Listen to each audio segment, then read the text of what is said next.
Čia yra Alytaus medžiotojų žuvų draugijos organizuota paroda, kur mes rengiam kas 3 metai. Tai čia ne tik pyragai, bet yra ir istorija, ir menas. Būtent tie trofėjai, tas didingumas ir domina žmonės ir atvažiuoja būtent pamatyti to gal didingumo. O ko sako, kokie įspūdžiai yra? Labai nustebė, iš tikrųjų, Viedžio ragai 2016 metais pagauti, labai stebina, kad Lietuvoje galima rasti būtent tokius ragus, būtent tokį briedį. Ir šiaip, kad tiek daug yra medžiotojų dar vis vykdžiusių tokią veiklą. Mes randamės Alytaus medžiotojų žuvų draugijos. Kas 3 metai organizuojama medžioklės trofėjų parodoje, kuri eksponuojama Alytaus kraštotyros muziejuje. Tai papasakokit, kiek yra trofėjų, kokie didžiausi, įspūdingiausi?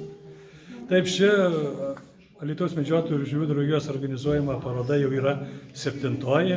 Kaip minėjau, mūsų draugija kas 3 metai rengia tokias parodas. Mes bendradarbiaujam ir draugaujam su Alytaus kraštotyros muziejum, kuris mums suteikia tas patalpas kas 3 metai.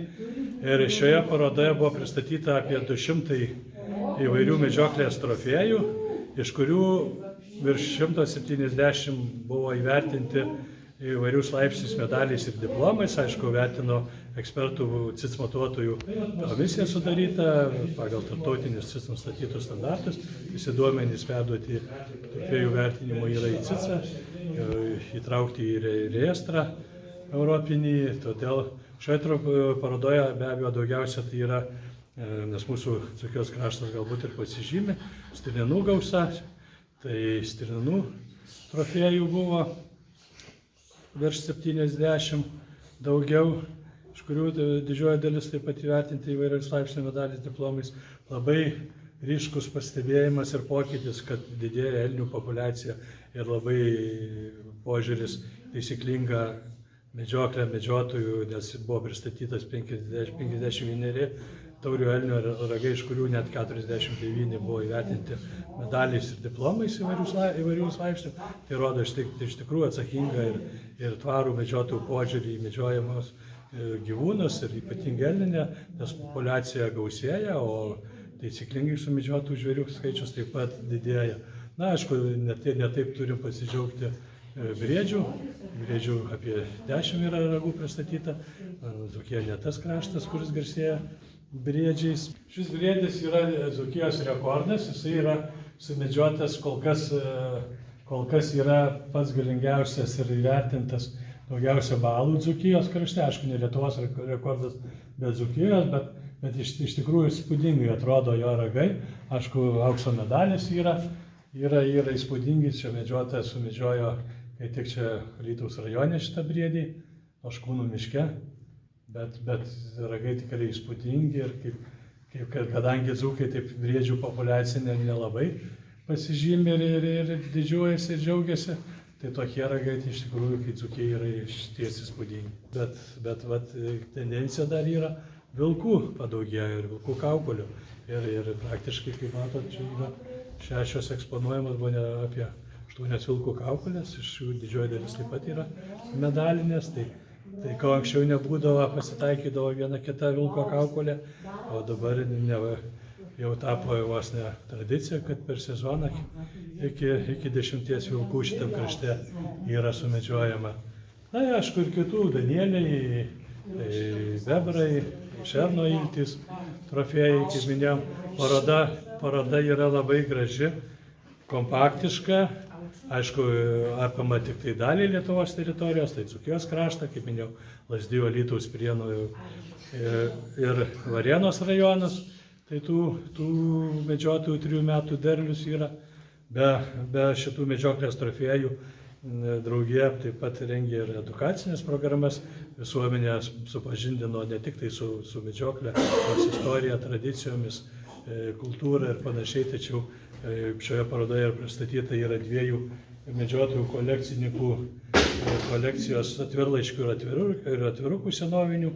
Yra 100 metų ir daugiau senumo su gamtos ir medžioklės tema.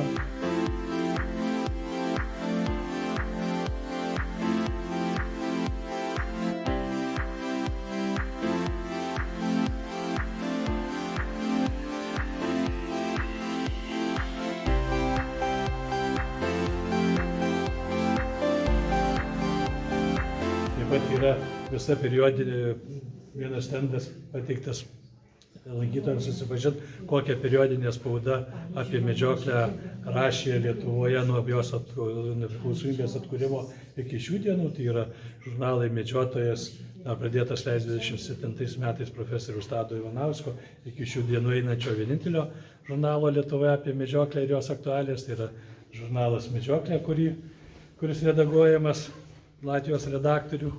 Yra ir vienintelis šiuo metu einantis. Aišku, ir pokario, ir prieškario žurnalai, visa, pasirodo, jų ne tiek ir mažai buvo Lietuvoje, bet dabar likęs ir vien.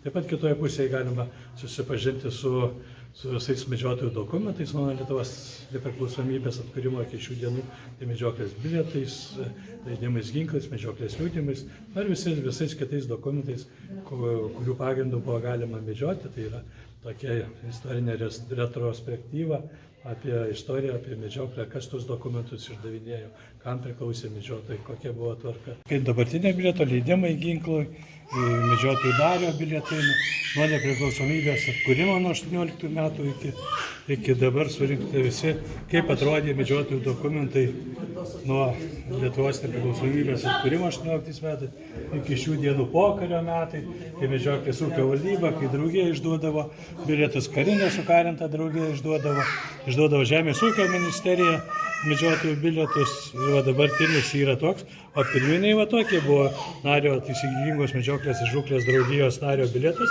medžioklės liudijimas ir leidimas ginklui. Smedoninės laikais 3 pagrindiniai dokumentai, kurie suteikė teisę medžioti. Tai turėti ginklą, medžioklės liudijimas pagrindinis ir nario bilietas. O čia yra stendas visi katalogai, kiek mūsų Alytaus medžiotojų žvejų draugija organizavo parodų. Tai čia visi parodų katalogai yra ir parodų medaliai surinkti, kaip jie atrodo. Nuo pirmos parodos čia dar Miškininkų organizuotas 95 metais, Dzūkijos krašto čia buvo tokia, o po to jau Alytaus draugija nuo 2002 metų ir kas 3 metai mes organizuojam tokias parodas, kur visas derlius 3 metų Dzūkijos krašto medžiotojų yra parodomas visuomenei. O turite informaciją apie tai, kiek lankytojų buvo apžiūrėjus? Tikrai ši paroda, kaip nekeista, susilaukė didelio susidomėjimo ne tik tai iš medžiotojų ir jiems prijaučiančių asmenų tarpo, tačiau ir žmonių visiškai nesusijusių su medžioklė. Dar pastebėsiu, kad dar prieš atidarant medžioklę, čia mums dar tik tai pradedant vežti eksponatus į muziejus, darbuotojai mus informavo, kad skambinėja, užeina žmonės ir klausia, kur ta medžiotojų paroda, bet dar buvo jį netidaryta, jau buvo paviešinta, kad vyks tokia paroda, tačiau žmonės jau ėjo, dar buvo į tą parodą lankyti ir dar prieš jos atidarimą, bet vėliau, kai buvo sužinota, kad šita paroda veikia 3 savaitės, šiandien tik paskutinė diena, kuomet eksponuojama ši ekspozicija yra Alytaus kraštovaizdžio teorijos muziejuje per tą laikotarpį, per tas 3 savaitės iš tikrųjų, kaip minėjo muziejaus darbuotojai, daugybė tiek ir jaunesnio amžiaus, tiek ir moksleivių, ir seniorų, ir medžiotojų, ir nemedžiotojų, net ir iš kitų miestų rajonų atvykdavo lankytojų susipažinti su šitą ekspoziciją. Iš tikrųjų šaunu, kad susidomėjimas ne tik tai medžioklės trofėjais, medžioklės eksponatais ir medžioklė auga mūsų visuomenės akyse, dėl to mes ir džiaugiamės.